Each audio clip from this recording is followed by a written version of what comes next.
చూసే ఉంటారు. ఇప్పుడు నదిలోనూ టోల్ గేట్లు చూడొచ్చు. జాతీయ రహదారులపై, దేవాలయాల ఘాట్ రోడ్లలో లాంటి ప్రదేశాల్లో ప్రభుత్వమే టోల్ గేట్లు ఏర్పాటు చేస్తోంది. కానీ నదిపై అనధికారిక టోల్ గేట్ దందా చేస్తున్నారు కొందరు పెద్దలు. ఎక్కడా ఏంటి తెలుసుకోవాలంటే ఈ స్టోరీ చూడాల్సిందే.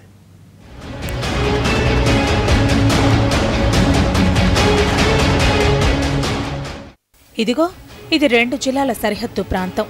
ప్రతిరోజు మినిమం 100 వాహనాల రాకపోకలు. రోజుకు 1000, నెలకు లక్షల రూపాయల వసూళ్లు అవుతూనే ఉంటాయి. అయినా అధికారులకు మాత్రం ఇవేవీ పట్టడం లేదు.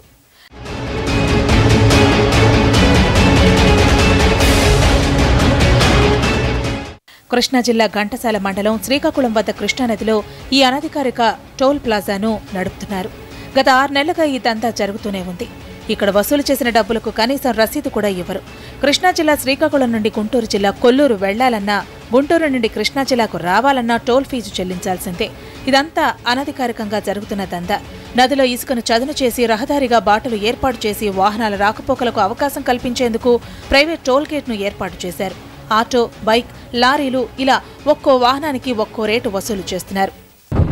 50 రూపాయలు తీసుకున్నారు మొన్న అప్ అండ్ డౌన్ వారదకంట. ఇదే దీని గురించే 50 రూపాయలు తీసుకున్నారు అప్ అండ్ డౌన్. ఒక ట్రిప్ అయితే 30 రూపాయలు అంట. గవర్నమెంట్ ఏం కాదు, చిన్న స్లిప్ ఇచ్చారు మొన్న.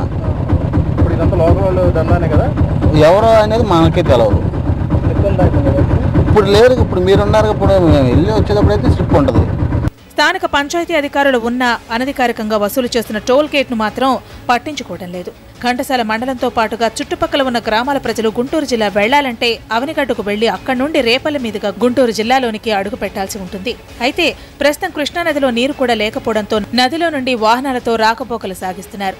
దీన్ని ఆసరాగా చేసుకున్న స్థానిక పెద్దలు రాజకీయ పలుకుబడితో అనధికారికంగా టోల్ గేట్ను ఏర్పాటు చేసి నెల లక్షల రూపాయలు వసూలు చేస్తున్నారు. అక్రమ టోల్ గేట్ దందాపై ఎన్టీవీ రంగంలోకి దిగడంతో నిర్వాహకులు పరారయ్యేందుకు యత్నించారు. తర్వాత అసలు విషయం చెప్పుకొచ్చారు. స్థానిక పంచాయతీ అధికారులు మాత్రం టోల్ గేట్ ఏర్పాటుకు తాము అనుమతి ఇవ్వలేదంటున్నారు.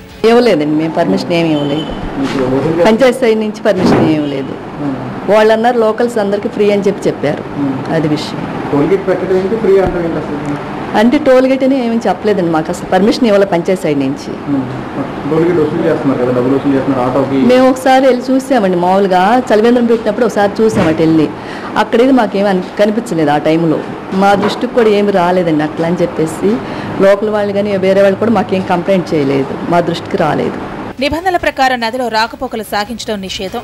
అయితే దూరాభారాన్ని దృష్టిలో పెట్టుకుని స్థానికులు కొందరు నదిని దాటేందుకు ప్రయత్నిస్తుంటే దాన్ని ఆసరాగా చేసుకుని ఏకంగా ప్రైవేట్ టోల్ గేట్ను ఏర్పాటు చేసి దందా సాగిస్తున్నారు.